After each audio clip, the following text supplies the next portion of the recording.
Kumusta ka mong tanan? Dako ang akong kalipay nga kita makatuon sa balaang pulong. Kada semana ako gining gipaabot nga maka-share sa kinabuhi sa atong Ginoong Hesukristo. So sa walay paglangay-langay atong hangyon ang atong Dios nga magauban sa atong Bible study. Mag-ampo kita. Sa ngalan sa Amahan, sa Anak, sa Espiritu Santo, Ginoo, moduol kami karon kanimo aron nga pagpasalamat sa imong gibuhat sa among kinabuhi. Magpasalamat kami nga imong gipadala ang imong bugto nga anak aron nga magpakamatay alang sa among mga sala. Ginoo, uban kami sa among pagtuon karon, ipadala ang Espiritu Santo nga mo'y mo abri sa among tagsa kakasing-kasing. Sa ngalan ni Jesus nga among manluluwas. Amen. Nahuman na gyud ang atong pagtuon sa sinulat ni Juan. Sa usang semana nahuman na nato ug karon moadto na usab kita sa sinulat ni Marcos. Ang libro sa New Testament, Matthew, Marcos, Lucas ug Juan. Karon atong adtuon ang sinulat ni Marcos. So upat ang sulat mahitungod sa kinabuhi sa atong Ginoong Kristo. Biography sa kinabuhi sa atong Ginoong Dios. Makaingon kita nganong upat man ni nga nag-istorya mahitungod sa kinabuhi sa atong Ginoong Kristo.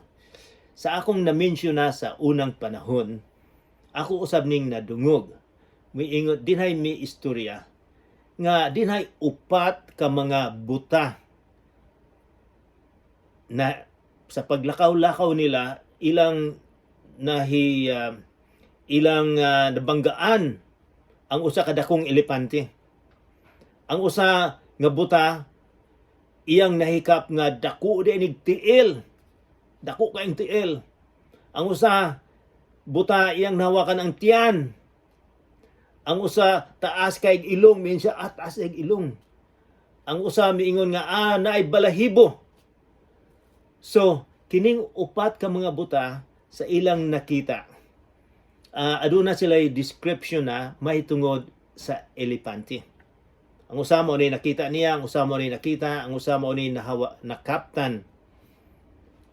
Ang gospel usab, ang Matthew, Marcos, Lucas ug Juan nag-istorya mahitungod sa atong Ginoong Hesukristo. So, ang usa nag-concentrate mahitungod sa kinabuhi ni Jesus, ang usa usab nagsulat siya sa dihang nadungog niya ang teaching sa atong Ginoong Hesukristo.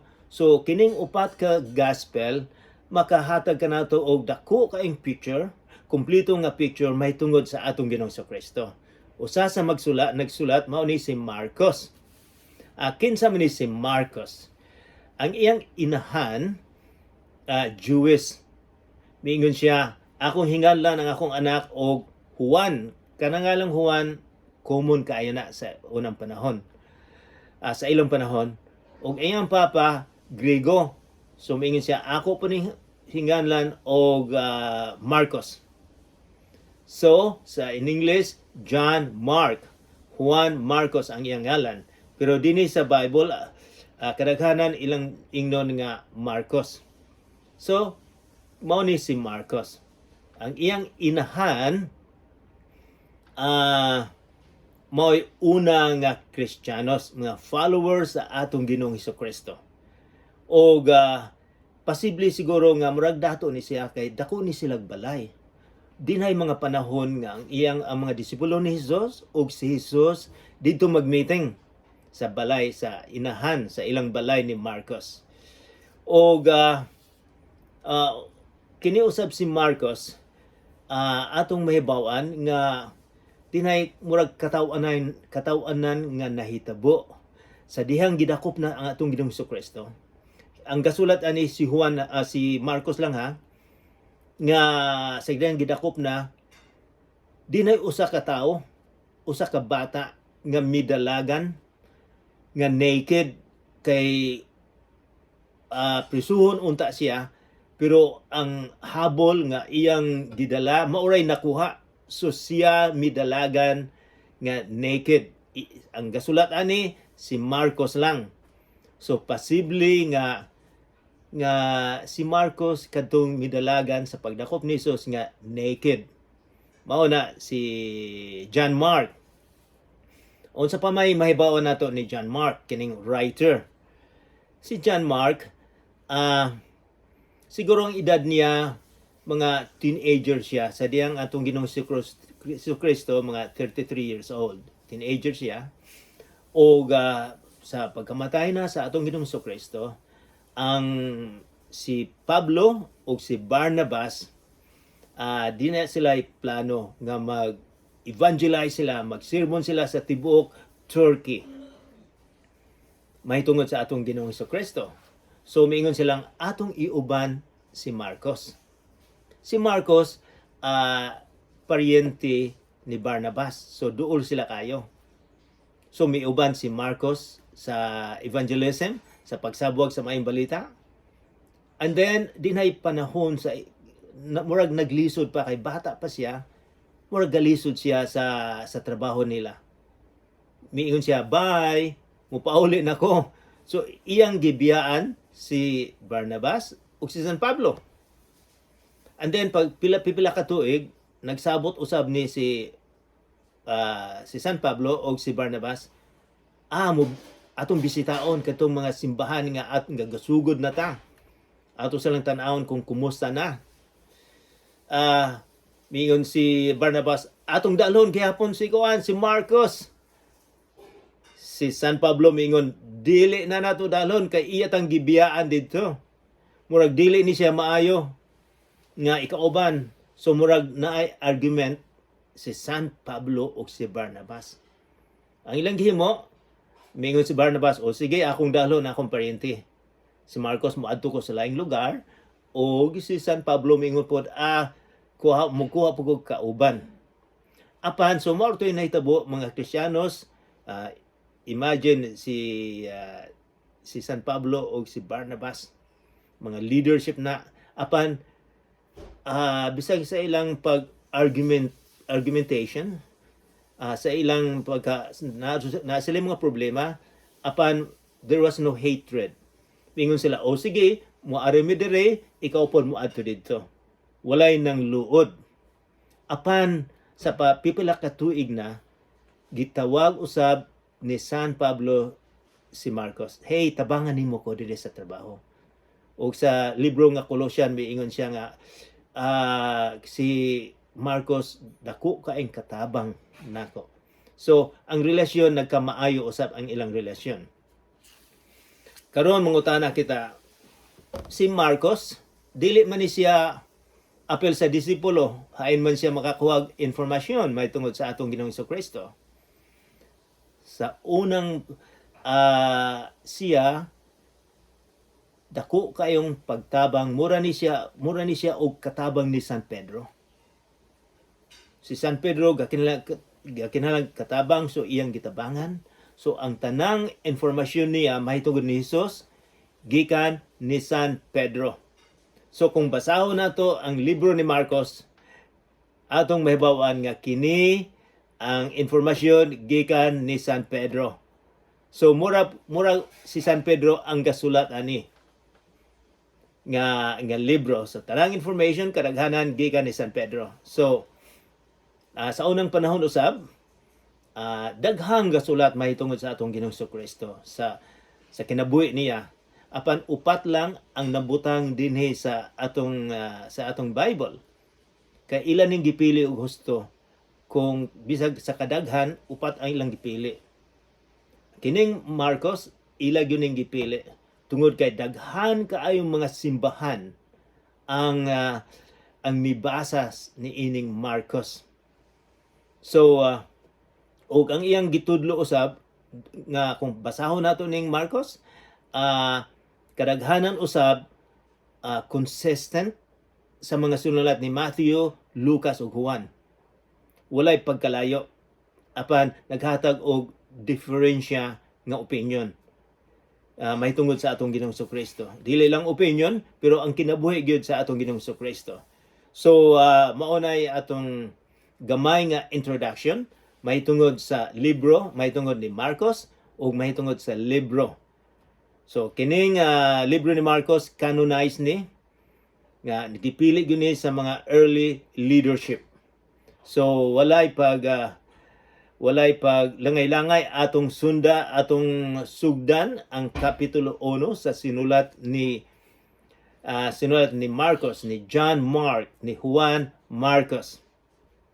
Okay. Guys, nanabo mo dinha sa sinulat ni Marcos, kapitulo 1. So, abrihan nato ang Bible sa kapitulo 1. Ang unang libro sa New Testament mao ang Matthew, and then sunod Marcos. Usa kini sa shortest nga sinulat sa mga magsusulat sa kinabuhi sa atong Ginoong Kristo. Simple og diretso. So basahon na nato. Verse 1. Mao kini ang maayong balita may tungod kang Hesukristo, ang anak sa Dios. So, sa una pang pagsulat ni Marcos, miingon dayon siya nga si Jesus mao ang anak sa Dios. Walay paglangay-langay. Iyang giklaro gyud nga si Hesukristo anak sa Dios. Dili siya hinimo. Ang uban miingon nga ang nag-create sa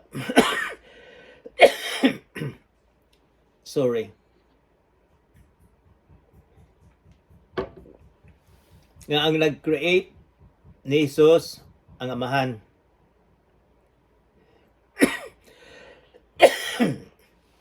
Sorry tungod sa katugnaw sa gawas na ubon ako gusto. Anyway, so sa akong giingon ninyo nga walay paglangay-langay si Marcos, miingon dayon siya nga si Jesucristo ang anak sa Dios. So walay pagduda. Kay bulo ko nga daghang gaduda mga tao sa kalibutan nga si Jesus dili man na tao, o dili man na siya anak sa Ginoo, tao man lang na siya. Ang uban miingon nga siya igsuon ni Lucifer. So pero dinhi atong mabasa nga si Marcos miingon anak siya sa Dios. Maayong balita. Giingon niya, may siya maayong balita. Unsa man sa imong kaugalingon, si Jesus maayo bang balita? Sa panahon nga gisulat ni Marcos wala sila kaayoy maayong balita. Kay kini sila under ni sila sa mga Romano. Gikulatan ni sila sa Romano. Kita usab naka-experience siya mga Filipino. Kay we were under the by the Spanish Empire. Sa duol sa 400 katuig ang Filipino na under sa mga Espanyol. So, sila, galisod sila sa maunang miingon si Marcos, maayong balita. And then, pero, murag makaingon sila, dili maayong balita, kay walay maayong balita sa ilang panahon, ang ilang mga relihiyon, gihatangan sila daghang kayong mga balaod nga sundo nila. Maunang galisod sila. Karon si Marcos miingon, aduna ko'y maayong balita sa kalisod sa atong kinabuhi. Naay dakong balita nga maayo kayo. Unsa maning balita nga maayo nga giingon niya. Atong tun-an mo ato kita sa versikulo 2. Nagsugod kini sumala sa gisulat ni propeta Isaias. So, ang may tungod sa atong Ginoong Kristo kining maayong balita. Siya, gisulat na ni, gasugod ni propeta Isaias mga more than 500 or 600 years. Pila ka katuig gisulat na ni may tungod sa atong Ginoong Kristo. Ang maayong balita. So, unsa may gikutlo niya ni sa sinulat ni Isaias. Mingon siya, ang Ginoo ang gasulti ani, ania ang akong sinugo nga ipadala ko una kanimo. Nagsulti ang Ginoo mahitungod ni Juan na unang nga ipadala. Kinsa may unang ipadala? Si Juan. Aniya ang akong sinugo nga ipadala ko una kanimo aron andamon niya ang imong agianan. Mingon siya ang imong agianan. Mingon siya kining Misaya nga gipadala sa Ginoo. Si Juan ang magprepare sa mga tao. Aron andamon niya ang imong agianan. Managsinggit dito sa kamingawan. Si Juan nagsinggit, mingon siya, andaman ninyo ang dalan alang sa Ginoo. Himuan ninyong tulid ang iyang agianan. Imagine dinhi sa sinulat ni Isaiah, propeta Isaiah, miingon siya, andaman ninyo ang dalan alang sa Ginoo. Dinhi atong mahibaw-an nga kinsay giandam? Si Hesukristo. Unsay gisulat ni propeta Isaiah? Si Jesus Ginoo. Andamon ninyo ang dalan sa Ginoo. Verse 4. Busa kini nagsulti na si Marcos may tungod ni Juan. Si Juan nga maoy mag-andam sa may tungod sa atong Ginoong Kristo. Si Juan ang sabwag sa maayong balita. Mingon siya, busa namunyag si Juan sa mga tao didto sa kamingawan ug nagwali. Mingon siya, ako sang ipakita ninyo, hain siya na nagbunyag.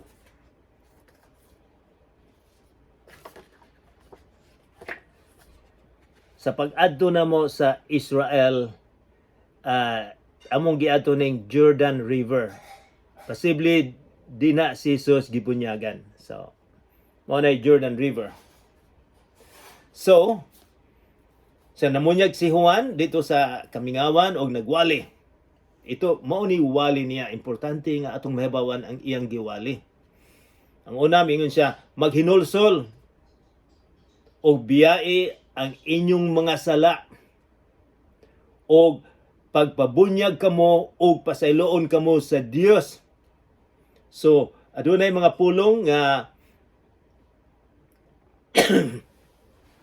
gisulti ni Juan.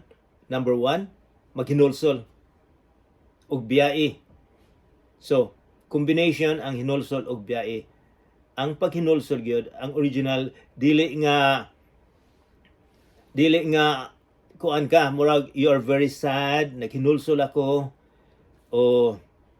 Pero ang bot ipasabot sa paghinulsol gyud, biyae ang imong sala.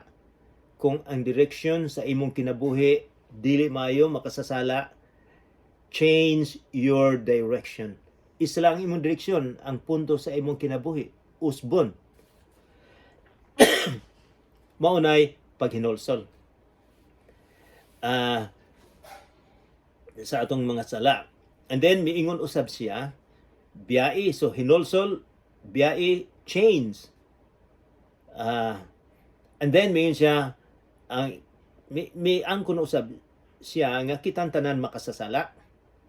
Og miingon siya, pagbubunyag kamo og pasayloon kamo sa Dios.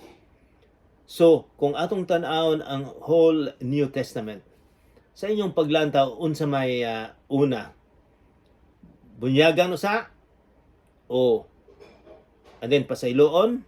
Maghinulsol ba? Hay may una. Maghinulsol sa sala? And then magpabunyag ba? Or maghinulsol?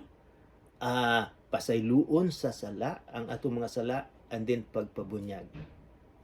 Sa kadaghanan sa akong nabasahan, ang una gyud maghinulsol kita sa atong mga sala. Nga ikaw ako mag-recognize, nga ikaw mahibalo gyud nga ikaw makasasala nga magbag-o. And then pasayloon kita sa atong Ginoong Kristo. And then magpabunyag kita. Buot ipasabot aron nga ang mga tao moingon nga ako Kristohano na.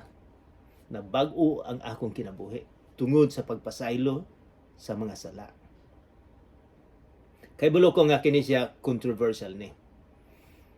And then verse 5, ang tibuok lalawigan sa Judea o sa siyudad sa Jerusalem, nangadto kang Juan aron sa pagpamati kaniya. So namati sila sa sermon ni Juan nga kinahanglan kamo maghinulsol sa sala, kinahanglan kamo muangkon nga kamo makasasala o pasayloon kamo sa Dios.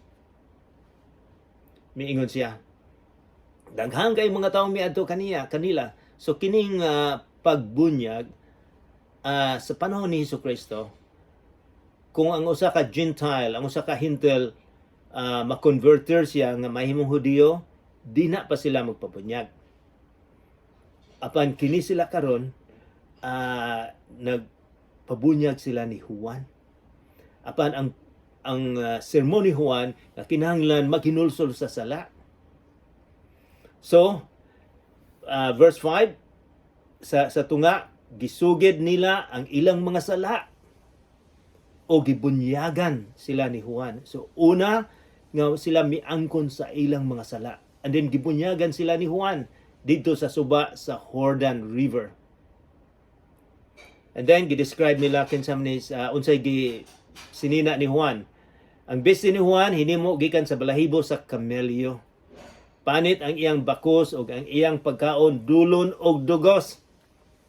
Nakakaon na ba mo og dulon og dugos?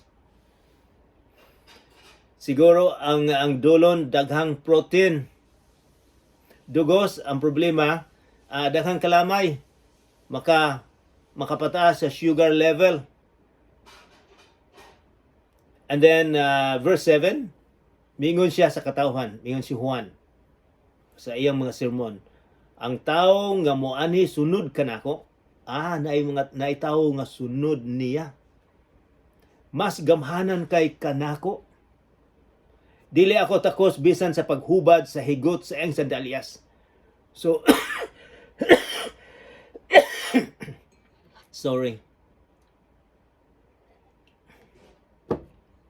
So mingon siya, kining tawhana, wala pa niya giingon nga si Jesus. Pero mingon siya, kining tawhana si Jesus gamhanan. And then mingon siya, dili ako takos sa paghubad sa sandalyas. Sa unang panahon, kung mobisita ka sa kabalay, ang slave, ang sulugoon ang maghubad sa imong sapatos sa sandalyas. Maugyod, mauna sila maghubad. Pero miingon si Juan, ako wala ko'y takos. So nagpakumbaba siya gusto nga kini si Jesus yun mas daklabaw pa kay kaniya. And then verse 8, kini importante. Miingon siya, namunyag ako kaninyo sa tubig. Apan siya, ang atong Ginoong Hesukristo, magbunyag kaninyo sa Espiritu Santo. Otro na ko, mingon si Juan, namunyag ako kaninyo sa tubig.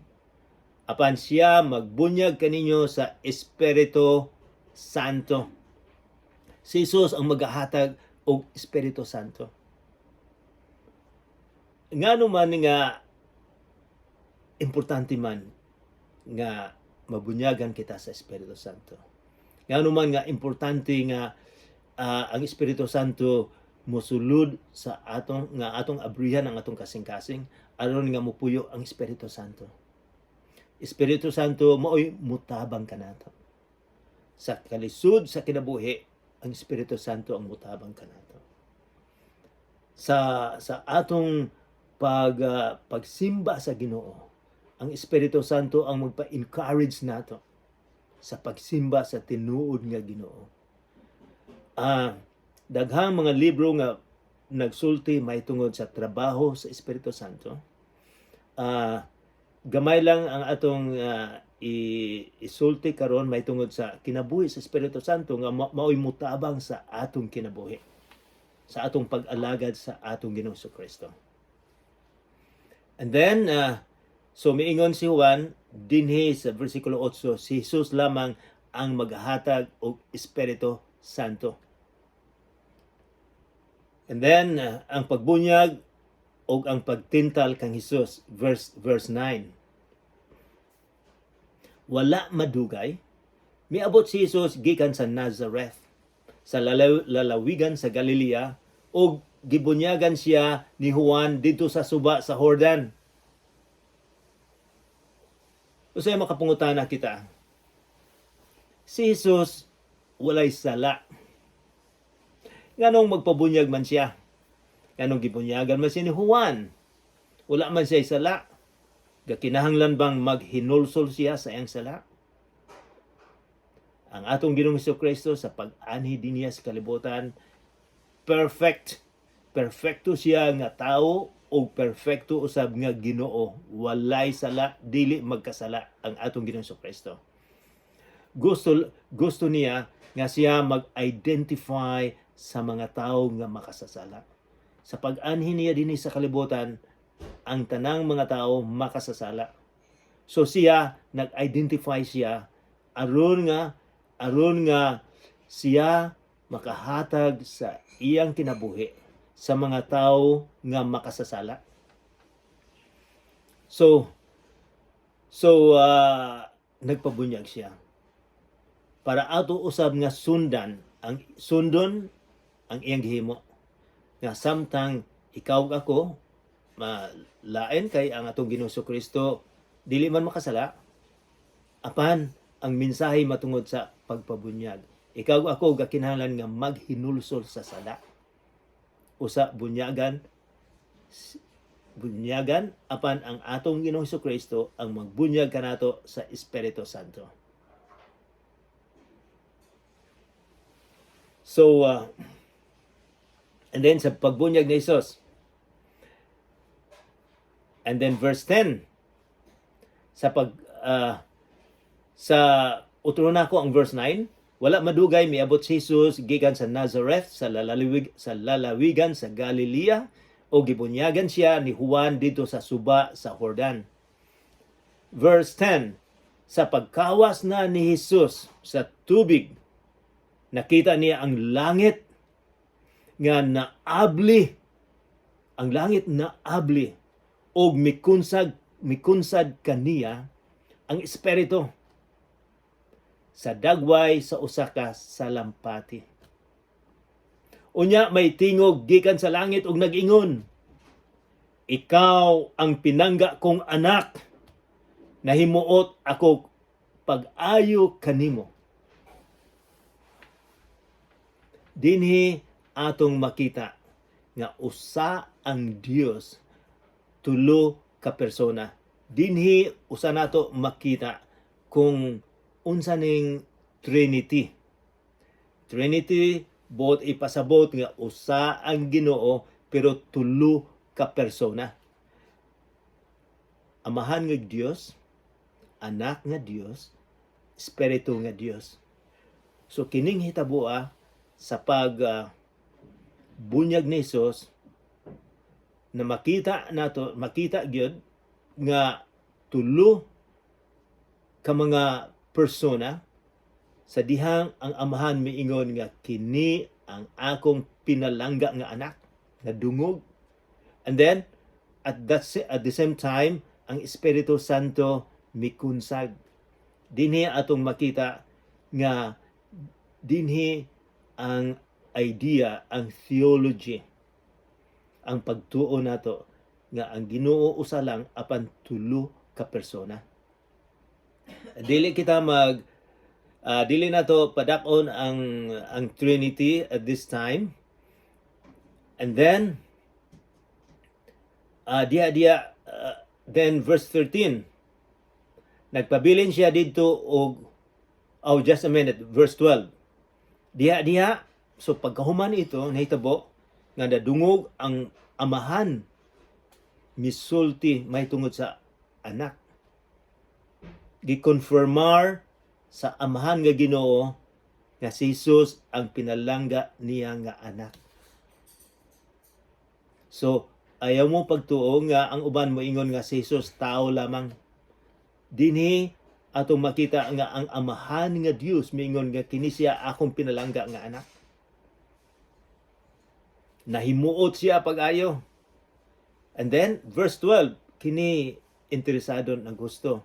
Diha gipaadto si Jesus sa Espiritu Santo ngadto sa kamingawan. Gipaadto siya, gidala siya dito sa kamingawan after paghuman sa pagbunyag.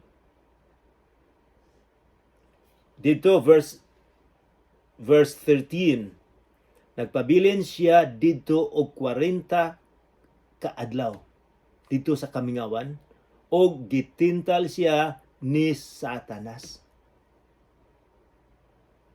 Dito may mga ihalas nga mga mananap, may mga anghel usab nga miatiman kaniya. So ang uban moingon nga sa 40 ka adlaw, tulo lang ka tentasyon ang gihimo ni Satanas. Apan dinhi atong makita nga sa 40 ka adlaw si Jesus gitintal ni Satanas. Daghang mga butang nga gitintal ang atong Ginoong Kristo. Imagine 40 ka adlaw gitintal siya. Apan wala siya natintal ni Satanas. Dinay ang mga anghel usab ang miatiman kaniya. Unsa man siguro'y mahitabo kung ikaw ug ako tintalon sa 40 ka adlaw. Siguro ang uban ka nato bisag usa lang kabuk pagtintal, wala na, napildi na ta.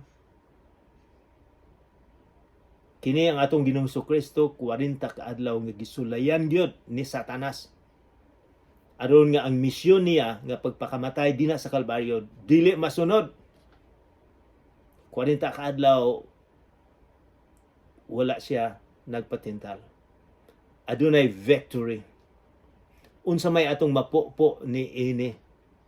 Dili man ta Ginoo, magkasayop man ta, matintal man kita. Apan dinhi atong makita nga ang atong gisimba nga Dios Jesucristo mutabang kanato. Dinhi usab atong makita nga ang anghel mutabang.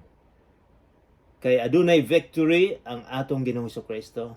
Kita usab makatilaw kita og victory sa kinabuhi. Sa atong pagtintal, kung ikaw ako matintal man gyud, mas maayo nga kauban nato ang atong Ginoong Kristo sa panahon nga kita tintalon. Dili nato kalimtan nga adunay tigpanalipud ka nato. Makahatag nato strength to carry on ang atong Ginoong Kristo. Mao'y makatabang ka nato. Daghang salamat. Mag-aampo kita. Amahan namong langit nun, daghang salamat nga imong gipadala ang imong bugto nga anak aron nga kami adunay kagawasan, nga kami makapuyo sa imong lugar nga imong gipreparar kanamo. Daghang salamat usab sa Espiritu Santo nga mao'y mosulod sa among kinabuhi. Ginoo, hinaot pa unta nga sa panahon sa tentasyon sa kinabuhi, dili na mo malimtan nga ikaw ang mutabang, nga ikaw ang among haligi, nga ikaw ang among foundation sa kalisod sa kinabuhi. Ginoo, nga among mahibaw-an nga adunay victory sa among kinabuhi. Ginoo, hinaot pa unta nga mag-auban ikaw kanamo. Hinaot pa unta nga ang imong Espiritu Santo mao'y magagiya sa among kinabuhi. Ginoo, pasayloa kami sa among mga kasalanan kay kami makasasala lamang. Sa ngalan ni Jesucristo nga among manluluwas. Amen.